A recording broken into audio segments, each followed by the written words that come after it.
दोस्तों, अजान एक अल्लाह का कलाम है, यानी कि अजान को किसी ने लिखा या किसी ने बनाया नहीं है, बल्कि अल्लाह की तरफ से हम इंसानों के लिए भेजा गया एक कलाम है, ताकि इसके जरिए से लोगों को नमाज के लिए मस्जिद में इकट्ठा किया जा सके। इसी वजह से हर रोज 5 वक्त अजान दी जाती है। आज पॉलिटिक्स की वजह से भारत का माहौल कुछ ऐसा बन गया है कि जगह जगह पर लोग अजान पर ऐतराज करते हुए नजर आ रहे हैं। ये लोग शायद इस बात को भूल गए हैं कि जब अल्लाह का अजाब आता है तो इंसान को संभलने तक का मौका नहीं मिलता और इंसान तबाहो बर्बाद होकर रह जाता है।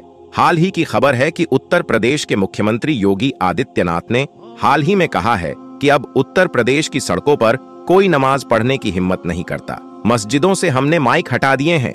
अगले 5 वर्षों में लोग मस्जिदों से निकलने वाली चीख, यानी अजान को चीख कह रहे हैं कि मस्जिदों से निकलने वाली चीख, उसके बारे में लोग भूल जाएंगे। तो दोस्तों, आप लोग इस पर क्या कहेंगे, कमेंट में जरूर बताइएगा। और याद रहे, उत्तर प्रदेश में 6.5 करोड़ मुस्लिम लोग रहते हैं।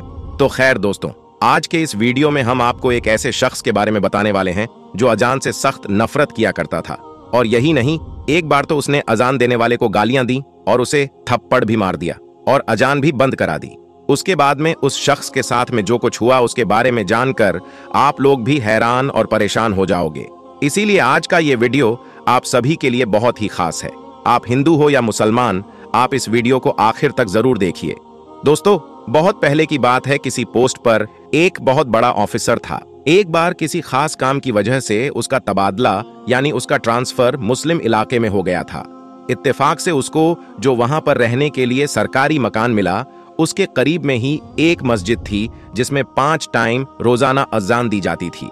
एक दिन वो ऑफिसर अपने मकान के अंदर सो रहा था कि इतने में मस्जिद में फजर की अजान होने लगी, यानी कि उसके कानों में अजान की आवाज जोर से पड़ने लगी, जिससे उस ऑफिसर की आंखें खुल गईं। यह देखकर उस ऑफिसर को बहुत गुस्सा आया, इसलिए वो उठकर मस्जिद में घुस गया और मौज्जन को, यानी अजान देने वाले को, अपने पास बुलाया और उससे कहने लगा कि कल से सुबह की अजान लाउड स्पीकर में मत देना, क्योंकि मेरा घर मस्जिद के करीब में है और सुबह अजान की वजह से मेरी नींद में खलल पैदा होता है, यानी मेरी नींद खराब होती है। यह सुनकर अजान देने वाले मौज्जिन ने कहा कि साहब, ये तो अल्लाह का कलाम है, इसको सुनकर तो सुबह सुबह दिल को सुकून पहुंचना चाहिए। और अगर मैं सुबह सुबह लाउड स्पीकर में अजान नहीं दूंगा तो जो बूढ़े बुजुर्ग लोग हैं उनकी आंखें कैसे खुलेगी। और यही नहीं, बहुत से बूढ़े बुजुर्ग लोग ऐसे भी हैं जिनके पास वक्त देखने के लिए घड़ी भी नहीं है, या फिर उनको घड़ी में टाइम देखना नहीं आता है। ऐसे लोग तो सुबह सुबह अजान की आवाज सुनकर ही मस्जिद में नमाज पढ़ने के लिए आते हैं। और साहब, अजान की आवाज सुनकर आप भी जल्दी सुबह उठ जाया करो, इससे आपको भी बहुत ज्यादा फायदा होगा। सुबह सुबह जल्दी उठकर आप भी पैदल चला करो, इससे आपके जिस्म को भी काफी फायदा हासिल होगा। और तो और हमारे पास इस चीज की परमिशन है, तो हम किसी कानून का उल्लंघन नहीं करते। लेकिन ऑफिसर तो मुसलमानों के बारे में सोशल मीडिया पर तरह तरह की मनगढ़ंत बातें सुनकर उनसे पहले ही नफरत करता था, इसलिए वो फिर इस आदमी की ऐसी बातें सुनकर गुस्से में आकर कहने लगा कि मुझे ज्यादा समझाने की जरूरत नहीं है। और याद रखना खबरदार, अगर तुमने कल लाउड स्पीकर से सुबह फजर की अजान दी तो तुम्हारी खैर नहीं होगी। और ऐसे ही उस ऑफिसर ने अजान देने वाले शख्स को खरी खोटी सुनाकर भेज दिया। मगर उस अजान देने वाले ने उस ऑफिसर की बात पर कुछ खास ध्यान नहीं दिया, क्योंकि मस्जिद के पास प्रशासन से लिया गया लिखित परमिशन था। और इसीलिए फिर उसने अगले दिन सुबह फजर के वक्त में लाउड स्पीकर से अजान दे दी। जैसे ही सुबह सुबह उस ऑफिसर ने अजान की आवाज सुनी तो गुस्से से लाल हो गया और वो फौरन उस अजान देने वाले के पास आया और उसको बुरा भला कहने लगा। और यही नहीं, गुस्से में उसने उस अजान देने वाले शख्स को थप्पड़ मार दिया और कहने लगा कि मैंने तुमको कल कितना समझाया था कि सुबह अजान की आवाज से मेरी नींद खराब होती है, इसलिए लाउड स्पीकर में अजान मत देना, लेकिन तुमने तो मेरी बात पर ध्यान ही नहीं दिया।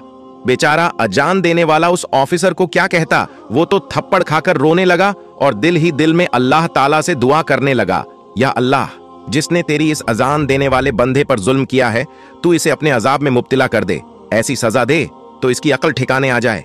जैसे ही मौज्जिन की आवाज अल्लाह की बारगाह में पहुंची तो अल्लाह तबारक व ताला ने उसकी दुआ कबूल कर ली और उसी दिन उस ऑफिसर पर अजाब नाजिल हो गया, यानी कि उसी रात वो अल्लाह की पकड़ में आ गया।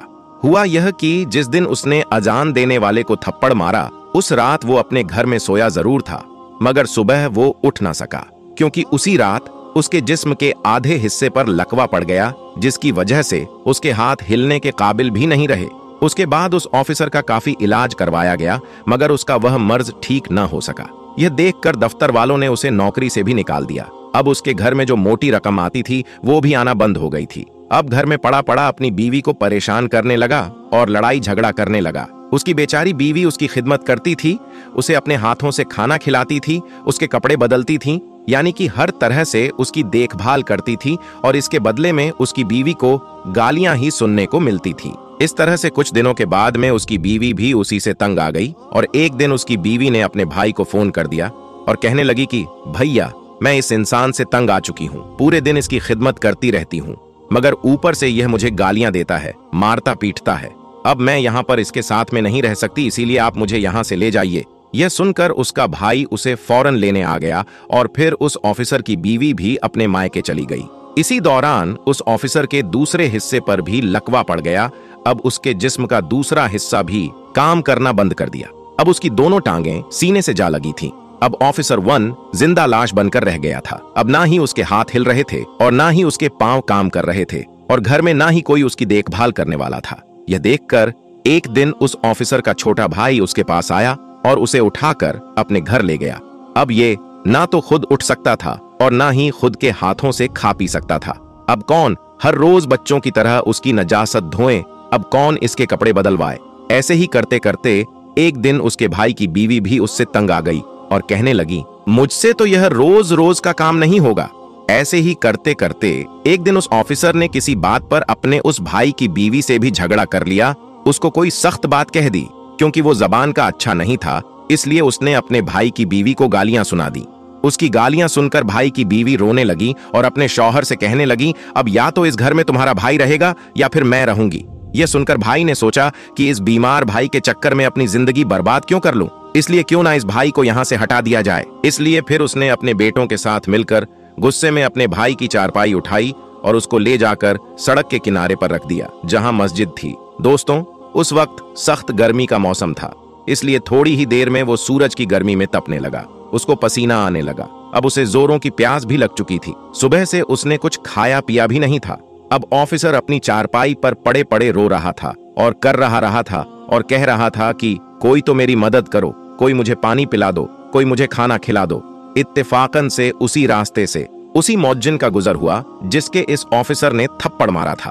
उसने देखा कि सड़क के किनारे पर चारपाई पर एक शख्स लेटा हुआ फरियाद कर रहा है। यह देखकर वह मौज्जिन उसके पास गया। जैसे ही उसने उस ऑफिसर को देखा तो वह पहचान गया कि यह वही ऑफिसर है जिसने मुझे थप्पड़ मारा था।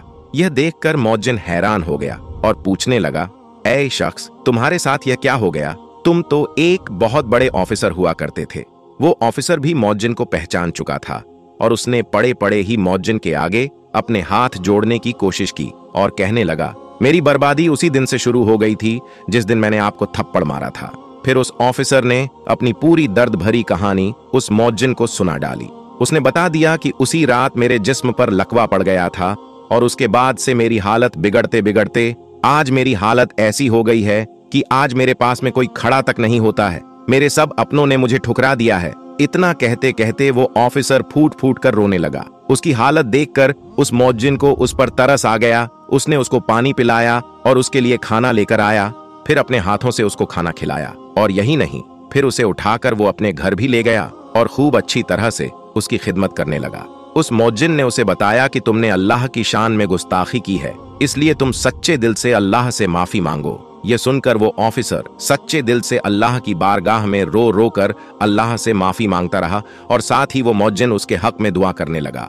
अल्लाह ने उनकी दुआ को कबूल फरमाया, इसलिए थोड़े ही दिनों में उसकी सेहत अच्छी होने लगी। ऑफिसर पूरी तरह से ठीक हो गया और वो उठकर चलने फिरने लगा। तो प्यारे दोस्तों, याद रखे, जो कोई मजलूम पर जुल्म करता है तो उस पर फिर इसी तरह से अल्लाह का अजाब उतरता है। बाज मर्तबा इंसान अपनी औकात को भूल जाता है। आज हमारे पास में वक्त है, सही मायने में इंसान बनने का, अपनी औकात को याद करने का सही वक्त है। प्यारे दोस्तों, हदीसे पाक में आता है कि हुजूर पाक सल्लल्लाहु अलैहि वसल्लम ने फरमाया, ऐ औरतों, जब तुम बिलाल को अजान व इकामत कहते सुना करो तो जिस तरह वो कहता है तुम भी कहो, अल्लाह तुम्हारे लिए हर कलमे के बदले 1,00,000 नेकियां लिखेगा और 1,000 दर्जात बुलंद फरमाएगा।